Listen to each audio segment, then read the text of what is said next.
Hello again.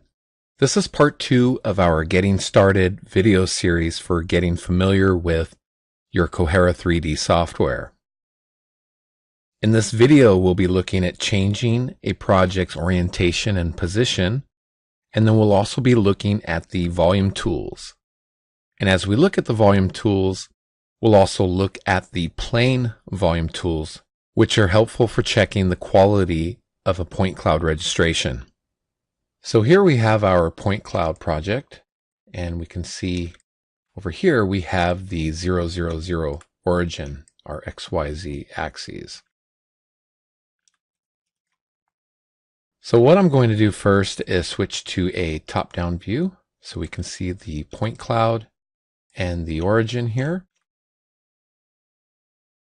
Next, I'm going to highlight the scans folder and then switch over to the properties palette.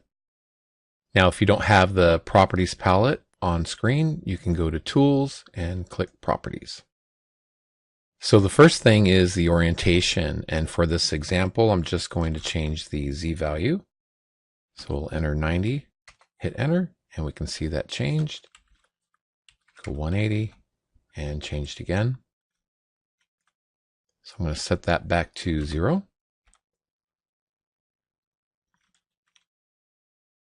Next, I'll go to the Home tab and change this back to a perspective view. And you can do that actually by pressing O on the keyboard. So let's say for this project, we need to reposition our point cloud here so that the 000 lands on a specified area.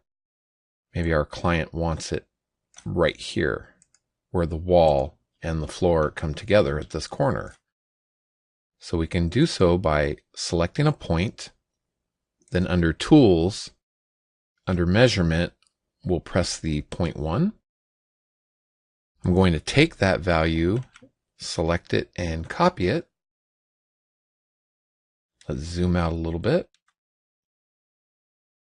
And I'm going to switch again to a top-down view so that we can see the point cloud and our 000. Under Project Explorer, I'll highlight the Scans folder, and then again under Properties, this time under Position, we'll delete the numbers that are there and paste in this value. So I'm going to add a negative number to the X, and we'll do the same thing for the Y. And then the Z, we'll make that one positive and hit enter.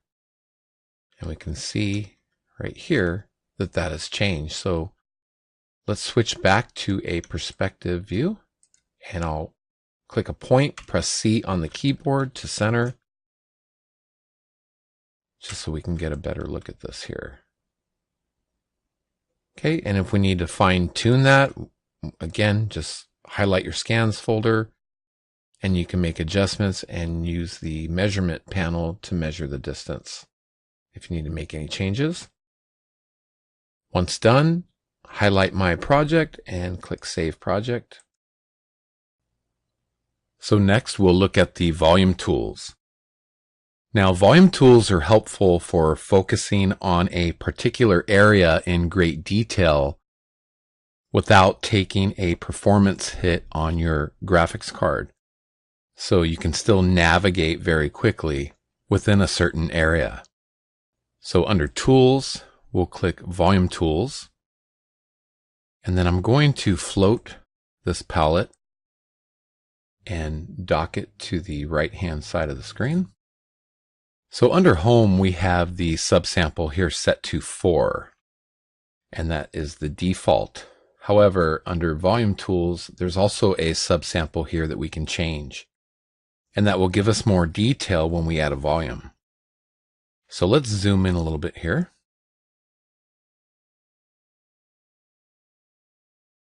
First thing I'll do is select a point. Now under Quick, there's a sphere and a cube option. So with that point selected, I'll choose Set to Selected Point and then click Apply. And when I click Apply, we'll see the detail here increase to our subsample 1, and then we'll have a sphere shape around the data.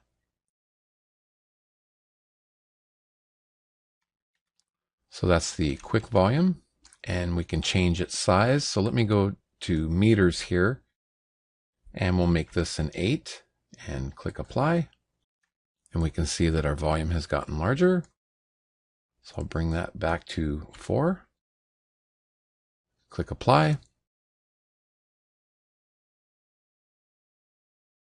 All right, so I'm going to disable this volume, and when I do, this will return to the default subsample of 4. You can see that took place here, and now we have less detail. So next, with this point currently selected, let's go over to the box volume. And we'll click set point 1, and then I'll click a point here on the wall, and we'll choose set point 2.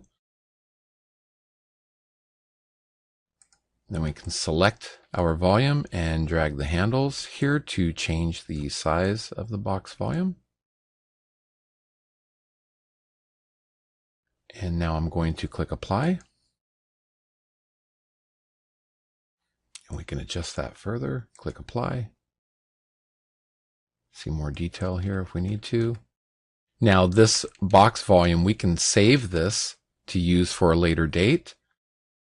Click the save button, give the volume a name, and then later when you want to re-add it to your project, click load, locate the volume, and add it back into the volume tools here. To hide the boundaries here of the volume box, the bounds visible, we can uncheck that, and that will hide that from our view here. So I'm going to disable the box volume, and let's look at the plain volumes. Plain volumes are useful for verifying your registration, looking for proper overlap and making sure everything lines up correctly. I'm going to click a point, choose set point, make sure this is at 0 for the X, 0 for the Y, and the Z, will put that at 1, and click apply.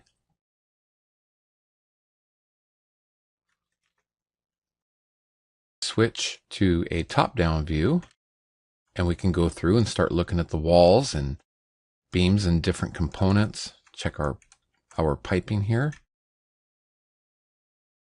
and see if there's anything here that is not lining up correctly.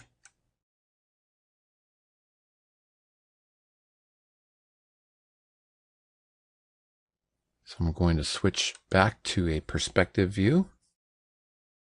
Click C to center back to the point I'd picked earlier. And I'm going to disable this. And this time we're going to look at this across the X. So we'll change those to 0, set point, and click apply.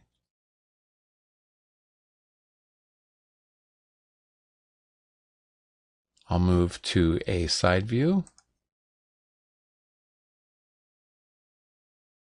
Now we can take a look and see if there's anything here that is not correct with our registration.